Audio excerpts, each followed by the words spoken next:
Bom, novamente, né, boa noite a todos. É um prazer estar aqui fazendo essa apresentação para vocês, né?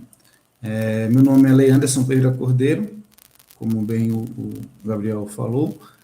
Eu sou bolsista do projeto PCI, vinculado ao Instituto de Radioproteção e Dosimetria, o IRD.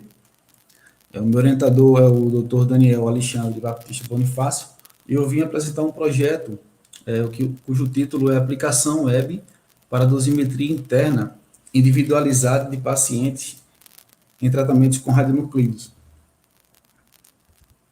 Então, vou seguir o seguinte sumário: introdução, caracterização do problema, objetivos, metodologia, resultados, conclusão, desafios e potenciais parceiros. Então, iniciando com a introdução, né, o que são radionuclídeos? Né? Provavelmente os professores que ministraram as aulas anteriormente a mim já devem ter bem explicado, mas para quem perdeu essas apresentações, radionuclídeos são um grupo de medicamentos, né, contendo radioisótopos, isótopos radioativos, né, e são usados como agentes terapêuticos e diagnósticos. Temos alguns exemplos aqui, como o galho 68, citado até pelo professor Hilo. Temos o flúor 18, o FDG, utilizado em PET, e o lutécio, o Dotatat, utilizado em tratamento de cânceres neuroendócrinos. Um tipo de tratamentos com radionuclídeos. Temos a iodoterapia, bem conhecida, onde utiliza radionuclídeos, emissores beta e gama, usados em tratamento de hipertireoidismo e câncer de tireoide. Temos os tumores neuroendócrinos, né? Emissores beta e gama, como exemplo que eu citei, o lutécio 177. Tratamento de metástase ósseas em tumores de próstata, que se utiliza radioemissores alfa, como exemplo o rádio 223. Inflamações, radiocianoviortese e dores ósseas, né? Que se utiliza radioisótopos emissores beta, nesse caso o Yttrium-90, as microesferas de Yttrium-90. Então, desde 1950, a terapia por radionuclídeos tem sido realizada sem dosimetria individualizada. Tratamentos usando o lutécio 177, por exemplo, ainda usam a histórica abordagem de uma administração fixa de 7,4 gigabecquerel por ciclo, independente do sexo, idade ou anatomia do paciente. Então, existe a necessidade de avaliação de dose absorvida em órgãos e tecidos alvos com a finalidade de otimizar a eficácia do tratamento e reduzir o risco de toxicidade. Seguindo o princípio de radioproteção de otimização, a dose deve ser capaz de provocar a morte celular de todo ou grande parte do tecido tumoral e a dose depositada nos órgãos sadios deve ser a menor possível. Isso resulta na eficácia do tratamento. Então, estimativas precisas de dose absorvida podem ser obtidas através de simulações usando os métodos de Monte Carlo, atualmente considerado o padrão ouro pela comunidade científica, uso de imagens para fornecer informações detalhadas da anatomia do paciente, parâmetros da biocinética do fármaco administrado. Nos objetivos, desenvolver uma aplicação web nomeada IR-Dose, uma sigla do inglês Internal Radiation Dosimetry, para a determinação de doses absorvidas em pacientes submetidos à terapia por radionuclídeos. E também fornecer subsídios para dosimetria individualizada para outros radionuclídeos, como o Yttrium-90, o rádio 223 e o mais recente, actínio 225. Então, como metodologia, usamos o método Monte Carlo, a abordagem teranóstica, né, terapia e diagnóstico, né, isótopos que, além do tratamento, conseguem criar imagens, na verdade, conseguem emitir radiações que é possível captá-las e criar essas imagens, né? Uso das imagens CT como simulador voxelizado, o que é diferente do comum, que a maioria dos softwares usam fantomas. Uso do SPECT, uso de imagens SPECT-PET como mapa de atividade. O formalismo MIRD para cálculo de dose. E dosimetria baseada em voxel, considerando a heterogeneidade do tecido. Então, o método Monte Carlo, para quem ainda não conhece, é um método estatístico que utiliza a aleatoriedade de dados para produzir resultados de problemas determinísticos. No nosso caso, o transporte da radiação na matéria. O código Monte Carlo que nós usamos é o GANT4, produzido pelo CERN na Europa, mas existem outros, né? Como eu citei aqui alguns, o EGS4, produzido pela empresa SLAC americana, juntamente com o Conselho de Pesquisa Nacional do Canadá e a empresa japonesa Keck.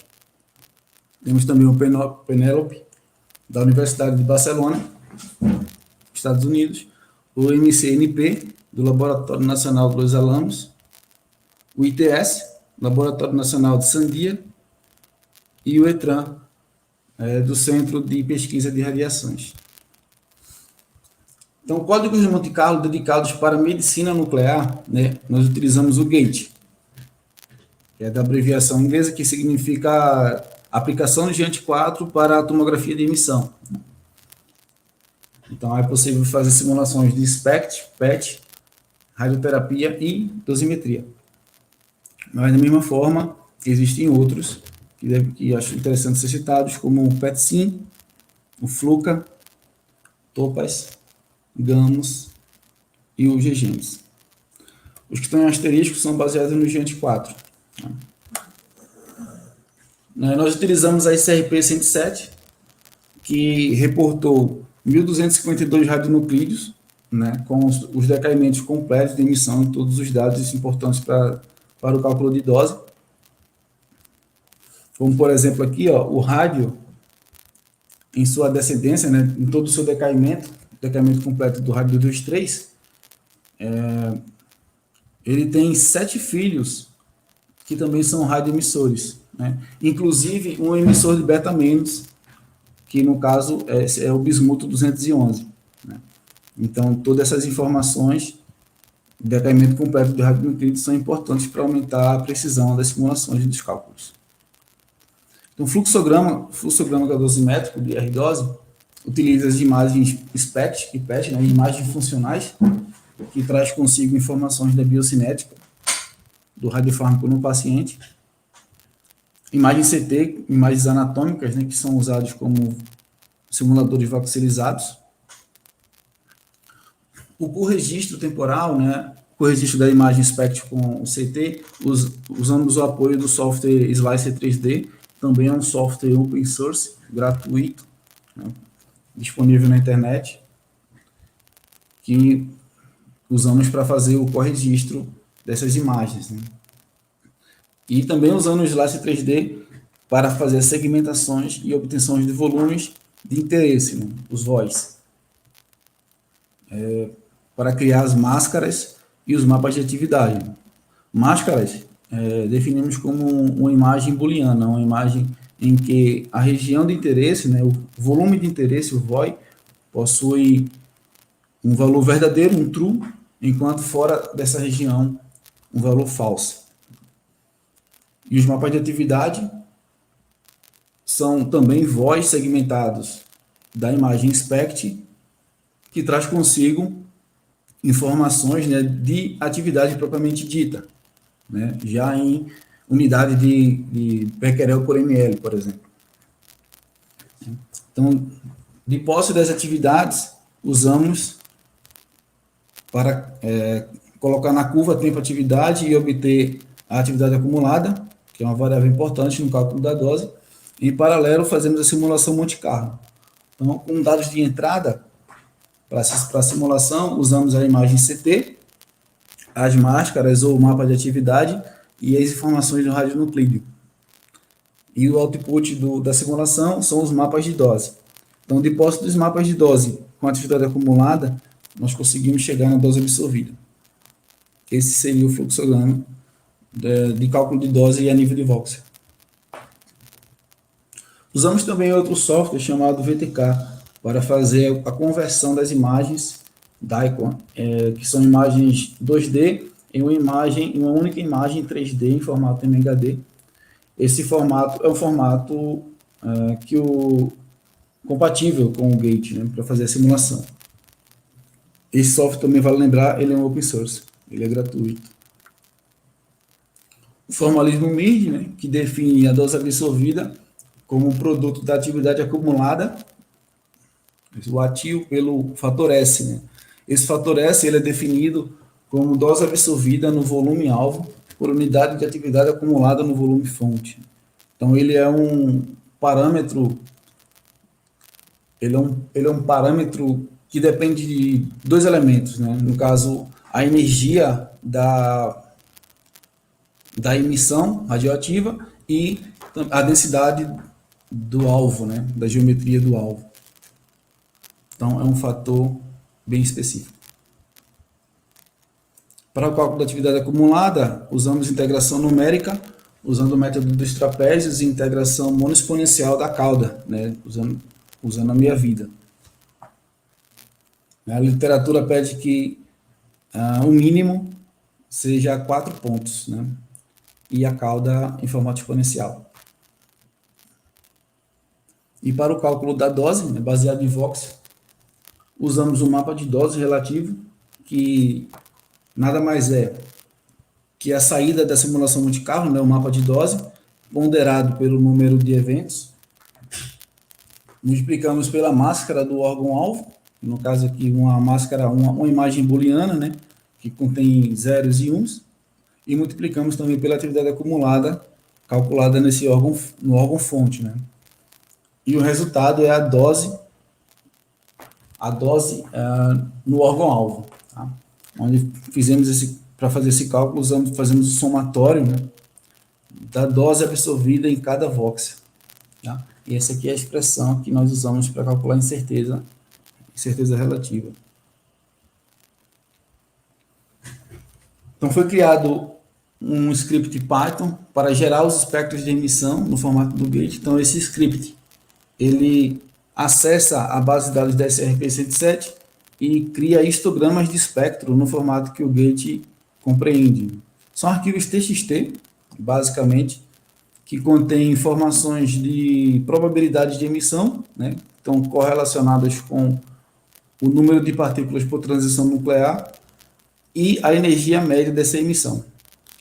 Esses arquivos são usados por outro script para gerar o que se chama de macros no gate, né? São scripts, arquivos de texto, né, que contém toda a descrição das geometrias. No caso, esse arquivo específico, ele vai criar a macro da fonte, né, onde contém a atividade, contém meia-vida do radiofármaco, a geometria, etc. Fizemos também uma comparação dos espectros da SRP-107 com o GEANT 4. Para isso, a gente usou um aplicativo chamado RDK01. Este está contido no próprio código-fonte do GEANT 4. Então, ele recebe número de eventos, janela de energia, número de bins, né, no caso de um histograma, tipo de decaimento, simples ou completo. E nós conseguimos também gerar esses espectros e comparar com os dados que tem na SRP. Então, aqui estão algumas comparações.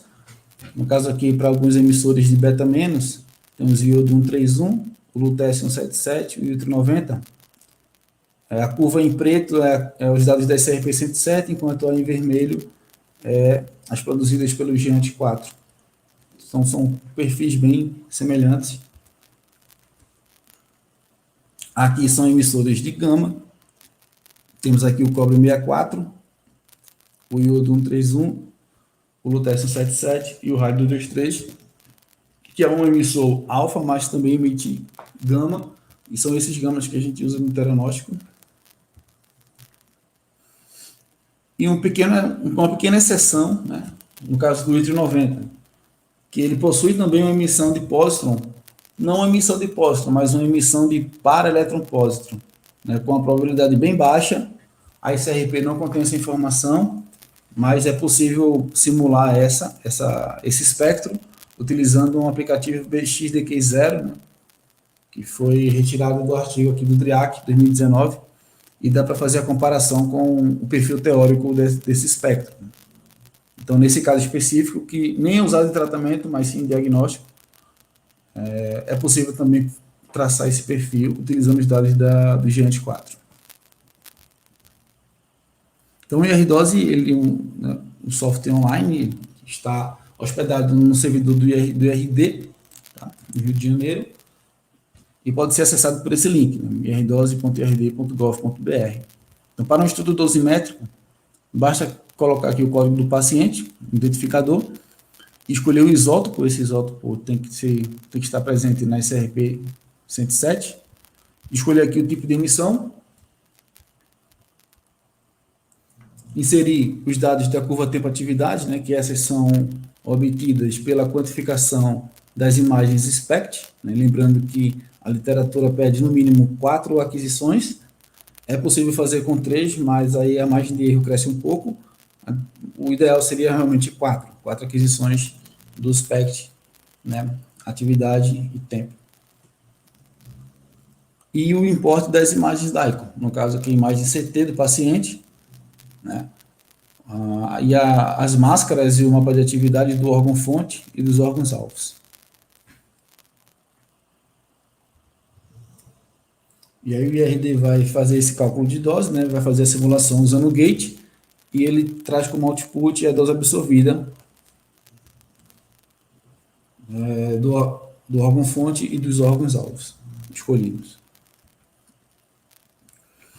Em 2019, a primeira versão do R12, né, ele foi comparado com o Olinda. O Olinda é outro software de dosimetria, no qual ele não usa imagens, né, não é baseado em imagens, sim baseado em fantomas.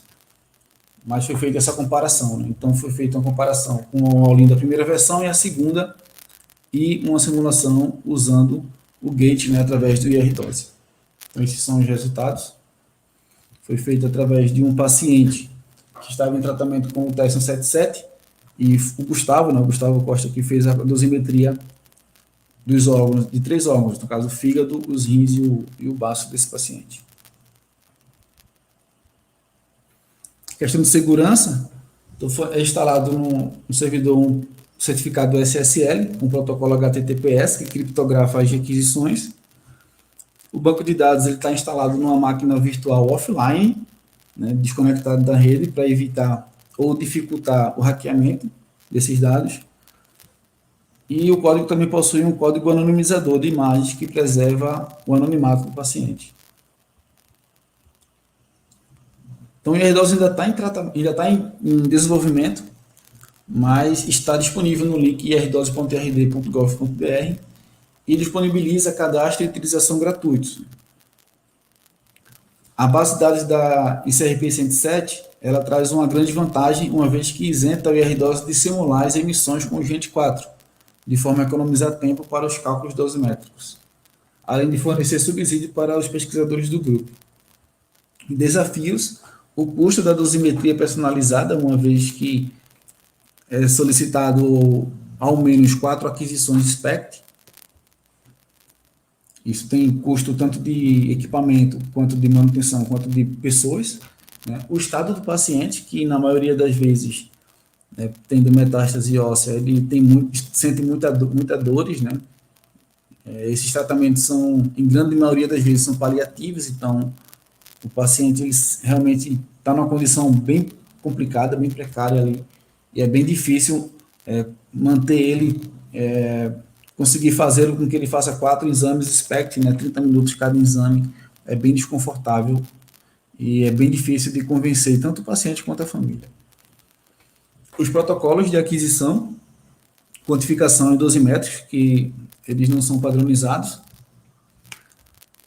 No caso da redução da incerteza para casos específicos, vai existir um aumento do tempo do cálculo dosimétrico, né? E precisa ver a viabilidade na prática clínica disso. Potenciais parceiros, temos a Clínica Bionuclear de Florianópolis, né, com o Dr. Aurélio Pacheco e o Dr. Fábio Figueiredo. Ele deu a permissão de usar a imagem dele aqui nessa apresentação. Eles nos disponibilizam um SPECT SIMBIA-T2, onde já fizemos alguns experimentos nele. O físico médico também, o Wagner Bolzano, ele é a ponte, né, entre nós pesquisadores e o pessoal da clínica, tem ajudado bastante. Aí temos feito algumas reuniões semanais, fazendo alguns estudos. Além deles, também tem o Instituto de Radiologia do Hospital das Clínicas da Faculdade de Medicina da Universidade de São Paulo. Temos o Hospital Universitário Clementino Fraga Filho, o Centro de Tecnologia da Informação Renato Acher, CTI, e o LUCS, né, o Hospital Lucerne, na Suíça, por intermédio do pesquisador Tiago Lima. Essa é a equipe do RDOS, né, composta por mim, o Gustavo Coelho, que começou o projeto em 2019, o Daniel Alexandre Bonifácio, que é o meu orientador, a Lídia Vasconcelos de Sá, que é pesquisadora do RD, e o Christian Felipe Gribler, que é um doutorando lá do RD. Tá? Obrigado.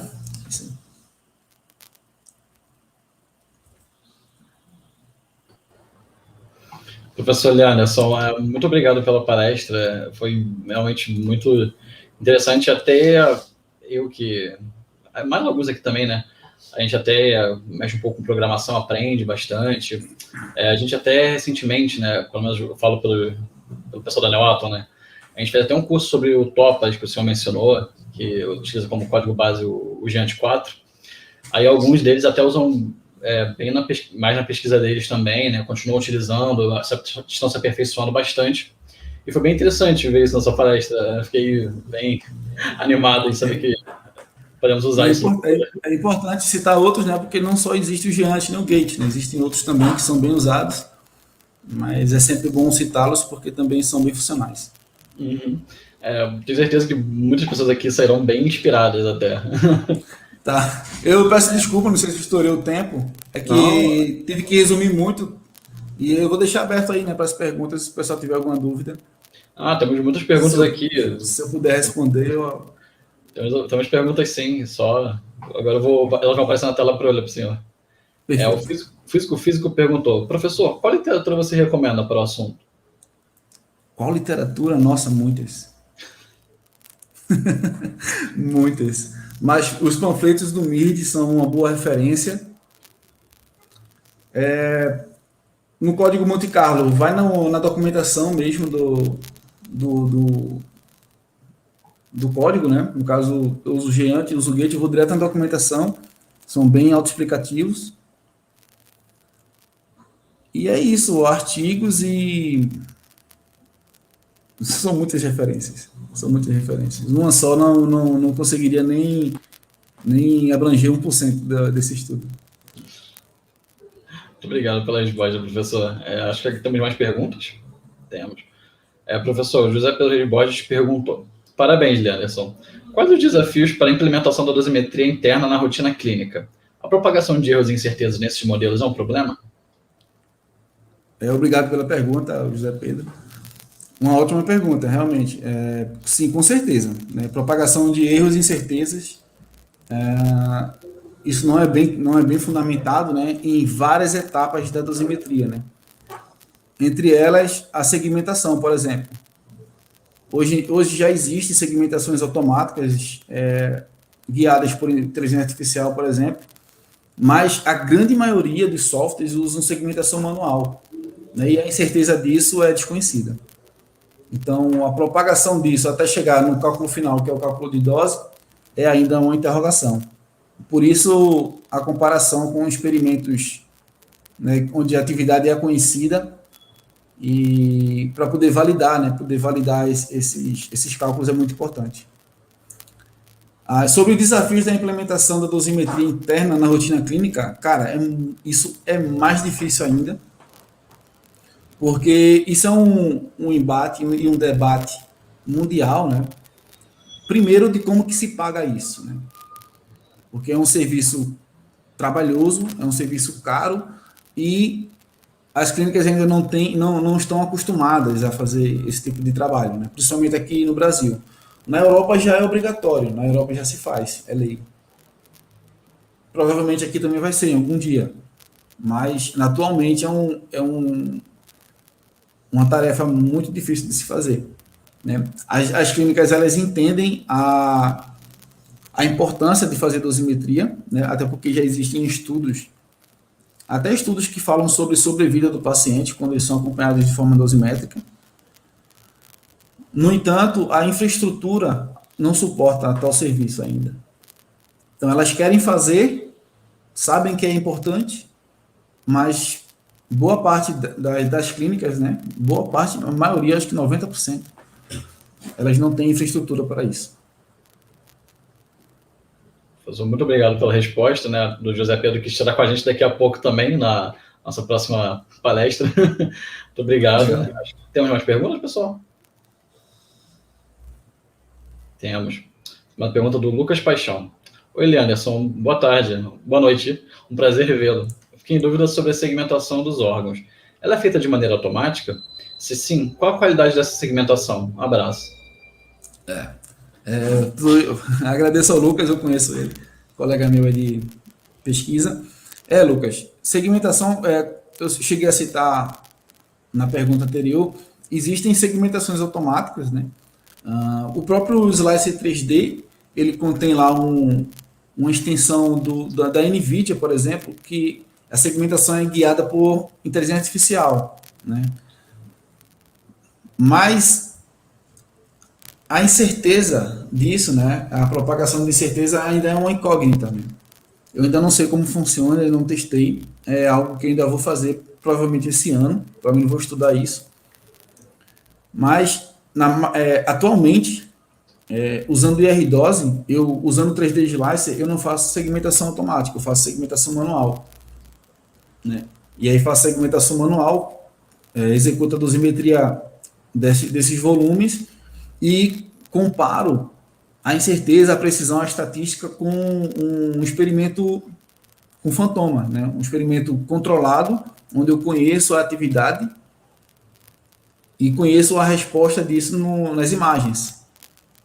Então, eu consigo ter uma precisão, uma veracidade, entre aspas, fazendo a comparação de um ambiente controlado, como um fantoma e uma atividade que eu estou administrando ali, calculada, com uma dosimetria com o paciente. Muito obrigado pela resposta, professor. Tem umas perguntas, pessoal? Nós temos um elogio do professor Rosa, né? Muito boa palestra, Leanderson. Parabéns. Obrigado, professor. E mais uma última pergunta também, do Wagner Bolzan. Parabéns, professor Leanderson. Você acredita que está abrindo o caminho para a radioterapia molecular no país? Radioterapia. Cara, esse caminho já está aberto, né? Eu não sei se eu tenho bagagem para estar nele ainda, estou tentando. Mas esse caminho já está aberto, já foi provado várias vezes em vários artigos que é fundamental a dosimetria até para diagnosticar um paciente. O Wagner Bolzan, eu citei, ele é o físico médico da clínica, ele mesmo sabe. Ele fez essa pergunta só para me pôr em xeque aqui. Mas existem até pacientes que não respondem ao tratamento, né? E a dosimetria, ela mostra isso. Então, se o paciente está num caso bem complicado e não está conseguindo responder ao tratamento, a dosimetria vai dizer, olha, não está funcionando, melhor parar e dar uma qualidade de vida melhor para o paciente. E, cara, o caminho já está aberto, né? A gente está tentando entrar nele agora. Obrigado pela resposta, professor. Tem mais perguntas? Temos? Professor, não temos mais perguntas. Eu só tenho a agradecer pela sua presença aqui. Tenho certeza que muitas pessoas que estão...